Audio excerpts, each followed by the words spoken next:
The ringtone was customized, family first, a cruel irony I hadn't bothered to change in 5 years. I stared at my phone, the screen illuminating my small, dark apartment. It was my mother. I was packed. My suitcase, a battered Samsonite I'd bought at a thrift store, sat by the door. I had taken a week off work, burned through my meager savings, and mentally prepared myself to re-enter the lion's den. I answered on the third ring, my heart already sinking into my stomach. "Victoria?" Her voice wasn't warm. It was brisk, frantic, the tone she used when she was trying to rewrite reality. "Listen, honey, about this weekend, it's not going to work." I gripped the phone tighter. "Mom, my flight leaves in 4 hours. I'm literally waiting for the Uber." "Cancel it," she snapped, no apology in sight. "Tyler needs us. He's going through a crisis, a professional crisis. We need to be all hands on deck for him right now. You understand, don't you? You're independent. You can handle a change of plans." "I haven't seen you in 2 years," I whispered, though I knew she wasn't listening. "I took unpaid leave." "Don't be dramatic, Victoria. Tyler is fragile right now. We're focusing on your brother. We'll reschedule, sometime next year." The line went dead before I could even scream. I didn't scream. Screaming was for people who believed they could be heard. Instead, I sat on my suitcase and stared at the wall. This was the dynamic. It had been the dynamic since Tyler was born. Tyler, the prodigy. Tyler, the one with the visionary business ideas that always required Dad's retirement fund. Tyler, who smashed my science fair project in 7th grade because he didn't like the attention I was getting, only for Mom to tell me I shouldn't have provoked his sensitive artistic temperament. I was the steady one, the boring one. I was the one who got a scholarship, graduated quietly, and got a job in data forensics. They didn't even know what I did. To them, I played with computers. To them, Tyler was a future CEO, despite being 28 and unemployed. Canceling my trip wasn't just rude, it was a financial blow. I couldn't get a refund on the non-refundable economy ticket. I sat there, the silence of my apartment amplifying the rejection. But something felt different this time. Usually, when Tyler had a crisis, my parents were somber. But in the background of Mom's call, I hadn't heard panic. I had heard clinking, like champagne flutes, and music, classical string music. Why would there be a string quartet playing during a crisis? I dragged my suitcase back into the closet, the wheels rumbling like thunder in the quiet room. My intuition, sharpened by years of being lied to, was prickling at the back of my neck. I opened Instagram, blocked. I checked Facebook, restricted. This was new. Tyler and I weren't close, but we were social media cordial. I checked my parents' accounts. Nothing recent, just reposts of inspirational quotes and old photos of Tyler winning a participation trophy in Little League. They had gone dark. If Tyler was having a crisis, usually Mom would be vague booking about prayers needed or the strength of family. Silence meant secrets. Silence meant they were doing something they knew would hurt me, and they wanted to hide it until the dust settled. I created a burner account. It's a trick I learned in my line of work. People are sloppy with their privacy settings, but their friends are sloppier. I searched for Tyler's best friend, Marcus. Nothing on his main feed. Then I checked Marcus's stories. And there it was, a boomerang video. It wasn't a crisis, it was a rehearsal dinner. And the caption read, "Pre-game for the wedding of the century, Tyler and Isabella. #Golden Boy, Rich Love." My hands shook, but not from sadness. It was a cold, crystallizing rage. Tyler wasn't having a crisis. He was getting married. My parents hadn't canceled my visit because he needed emotional support. They canceled it because I wasn't invited. I watched the story again. Tyler looked pristine in a tailored suit that cost more than my car. And the girl, Isabella, she looked like money. Old money. The kind of money that doesn't look at price tags. The background was the heartbreaking part. It was the Grand Oak Estate, a venue 2 towns over from my parents. They were 40 minutes away from where I would have been staying. They didn't just not invite me, they actively prevented me from being in the state so I wouldn't accidentally find out. "Focus on my brother," Mom had said. I zoomed in on the video. My parents were there. Dad was wearing a tuxedo I'd never seen before. Mom was wearing sapphires that looked suspiciously like the ones from Grandma's necklace. The necklace Grandma had promised me in her will, but which Mom claimed had been lost during the estate sale. They weren't just excluding me, they were parading around in my stolen inheritance to impress a rich family. I work in data forensics. My job is to find the things people try to delete. If they wanted to play games with information, they were playing with a grand master. I didn't go to sleep. I opened my laptop. Step 1. Who is Isabella? Isabella Vance, daughter of Marcus Vance, a real estate mogul in the tri-state area. Net worth in the mid-8 figures. Tyler had hit the jackpot. Or, more accurately, he was trying to rob the bank. I knew Tyler. He had 3 maxed-out credit cards, a repo on his record from 2 years ago, and a gambling habit he called day trading.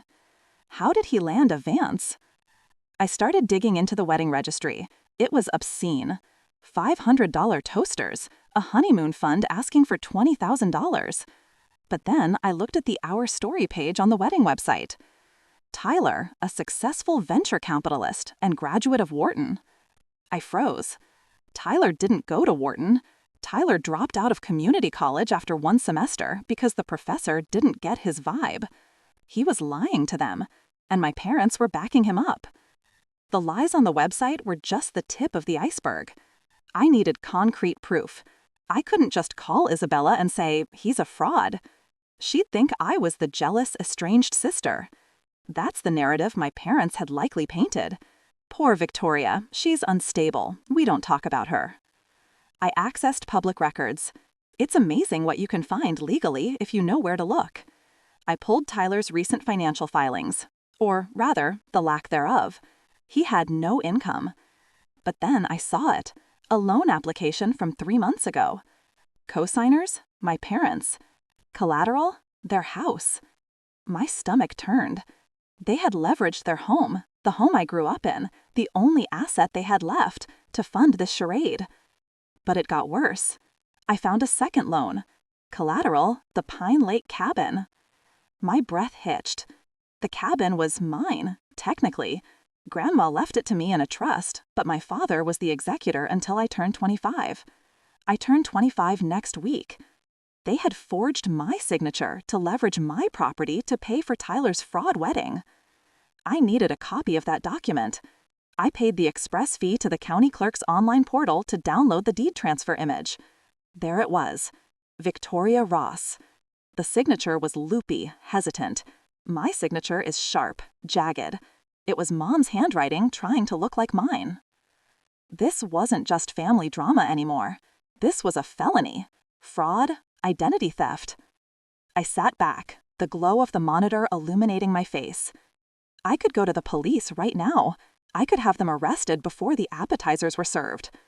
But the police take time, investigations are slow, and the wedding was in 48 hours. If I called the cops, my parents would play the victim. They'd cry to the Vances that I was vindictive. They might even talk their way out of it, claiming it was a misunderstanding in the family. No, I needed to destroy the lie itself. I needed to shatter the image of the Wharton graduate and the loving parents. I needed to send a message that couldn't be spun. I looked at the wedding website again. The Vance estate. Saturday, 5 p.m. Black tie. I wasn't invited. But the something old, something new section mentioned a slideshow, a sentimental video montage to be played during the speeches. They were soliciting photos from friends and family via a Dropbox link. Upload your favorite memories with Tyler. A slow, cold smile spread across my face. They wanted memories? I could give them memories. But simply uploading a file wasn't enough. They might vet it. The wedding planner would filter out the bad ones. I needed direct access. I needed to bypass the gatekeepers. I looked at the vendor list at the bottom of the page. AV and lighting, Soundscapes Pro. I grabbed my phone and dialed the number for Soundscapes. I put on my best harried assistant voice. "Hi, this is Jessica from the Vance wedding planning team. We have a last-minute addition from the groom's sister. It's a surprise gift, a high-end digital frame and a dedicated drive for the main projector. I'm overnighting it to the venue. Can you ensure it gets plugged into the main HDMI for the toast?" The AV guy was hesitant. "We usually need to test files beforehand." I know, I said, injecting panic into my voice. "But Tyler specifically asked for this. It's a tribute to his late grandmother. If it doesn't play, the mother of the groom is going to flip out. You know how she is." He sighed. He definitely knew how Mom was. "Fine. Label it priority projector input. If it's there by 2 p.m. Saturday, we'll hook it up." "You're a lifesaver," I said, and hung up. Now I had to build the weapon. I went to Best Buy. I bought a sleek, expensive-looking digital box and a high-capacity flash drive. Then I went home and opened my video editing software. I didn't just have the deed forgery. Over the years, I had voicemails. I had screenshots of texts where Tyler called our parents useful idiots. I had the police report from his DUI that he claimed was a medical emergency. I began to assemble the timeline. I structured the video like a documentary. It started sweet. Baby photos, the ones everyone had seen. It would lull them into a false sense of security.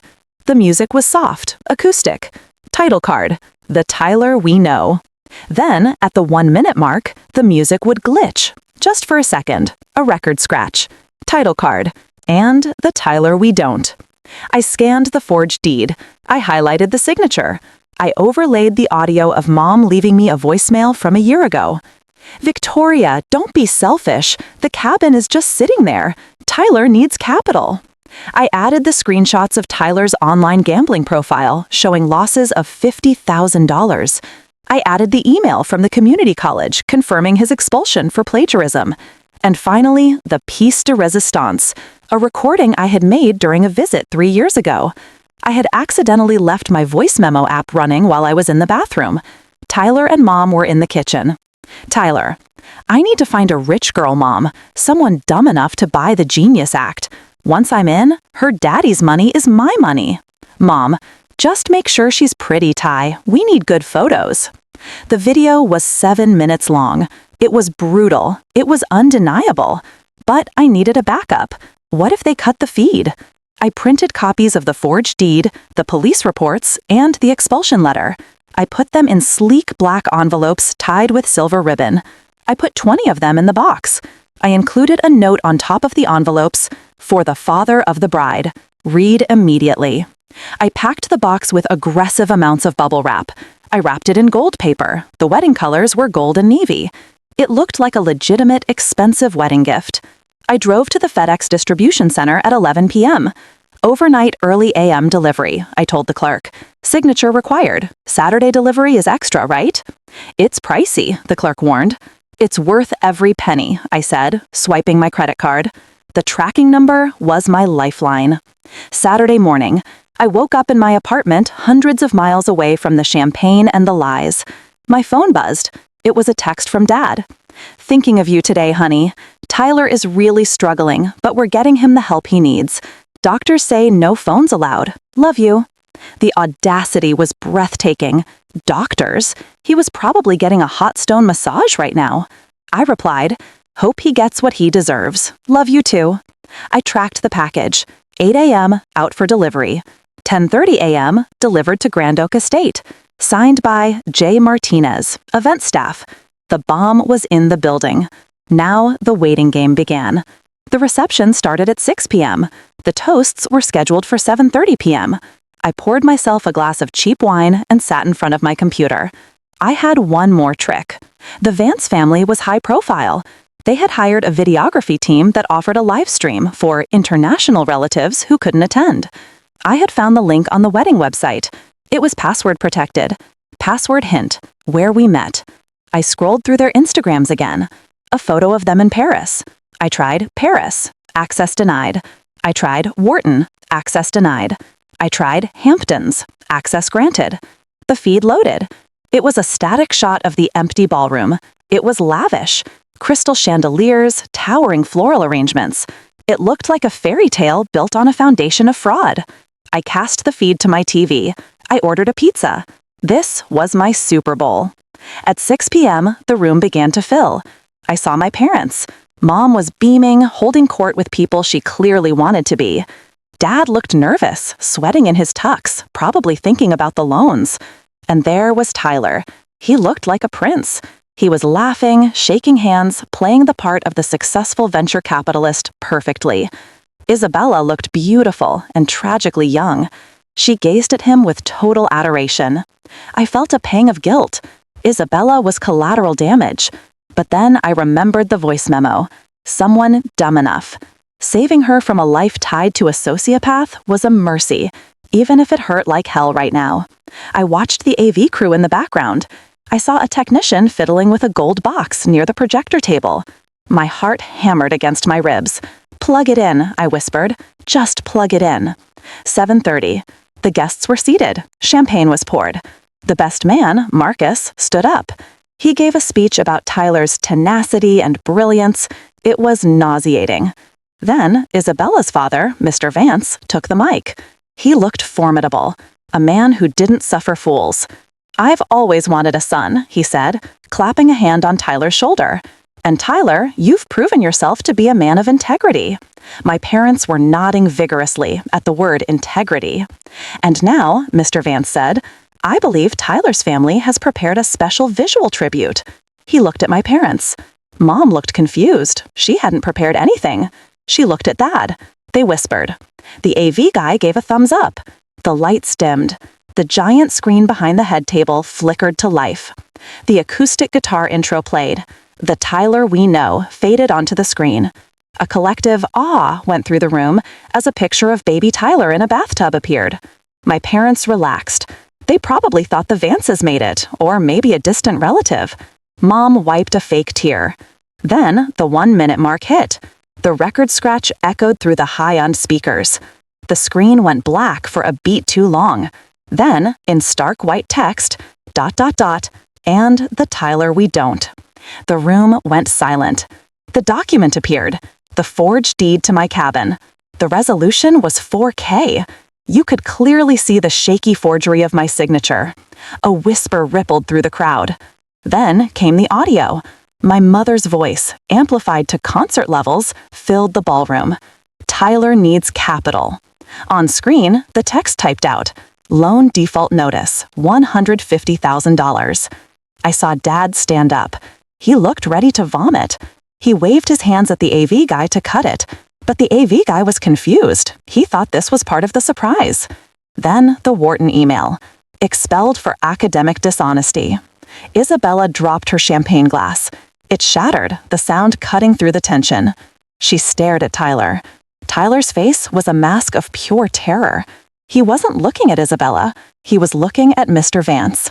The video cut to the transcript of the text messages. Tyler, "Her dad is loaded. I just need to hold it together until the check clears." And then the audio from the kitchen. The death blow. Tyler, "I need to find a rich girl mom. Someone dumb enough. Once I'm in, her daddy's money is my money." The silence in the room was absolute. It was heavy, suffocating. Then the video ended with a simple black screen and white text. "Happy wedding day. Love, the sister you canceled." The lights came back up. For 3 seconds, nobody moved. It was a tableau of destruction. Then Mr. Vance turned to Tyler. He didn't yell, he didn't punch him. He simply leaned in and said something in Tyler's ear. Tyler went pale as a sheet. Mr. Vance walked over to the AV table. He picked up the black envelopes I had sent. He opened one. He read the police report. He read the forgery proof. He walked back to the head table, took the microphone, and turned to the room. "The wedding is off," he said. His voice was ice. "Security, please escort the Ross family off the premises, immediately." On the live stream, chaos erupted.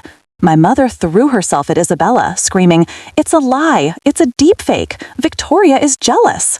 Isabella recoiled, hiding behind her mother. Security guards, big men in dark suits, grabbed Tyler and my dad. My dad was weeping.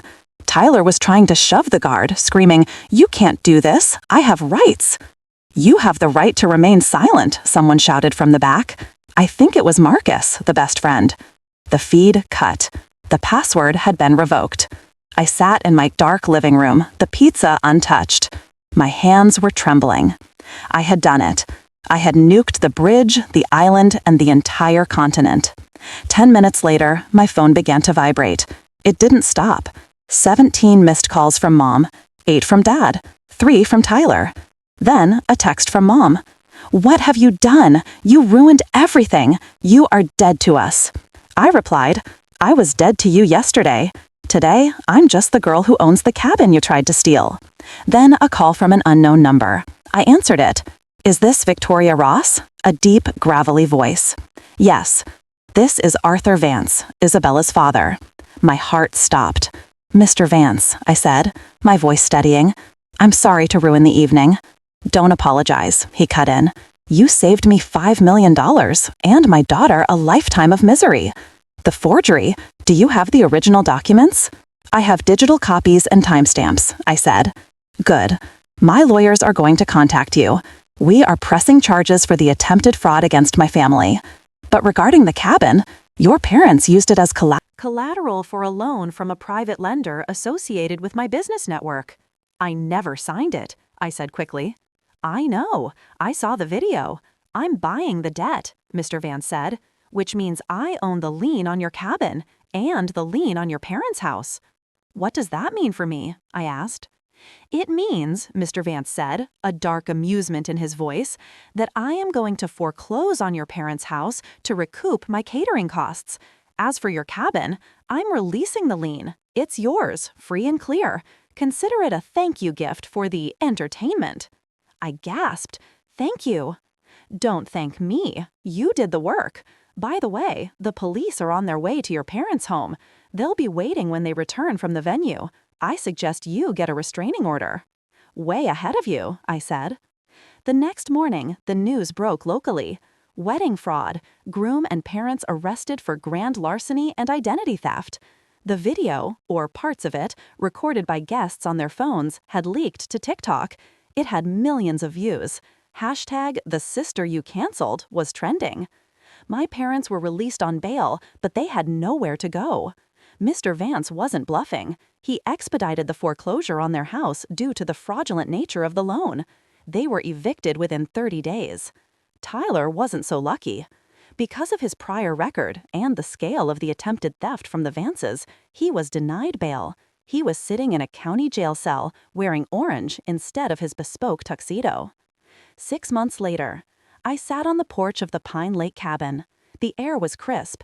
I had renovated the kitchen with the money I saved from not having to bail my family out of trouble. My phone rang. It was a collect call from a correctional facility. I let it ring. Then a text from Mom. She was staying in a motel, working as a cashier. "Victoria, please, we're family. We made mistakes. Just call us." I looked at the lake. I thought about the canceled flight. I thought about the years of being second best. I thought about the golden child rotting in a cell because he finally faced a consequence he couldn't charm his way out of. I didn't block the number. I wanted them to see my updates. I took a photo of the sunset over the lake, my feet up on the railing, a glass of wine in my hand. I posted it to Instagram with the caption, "Focusing on myself, finally." I hit send, and then I turned off my phone.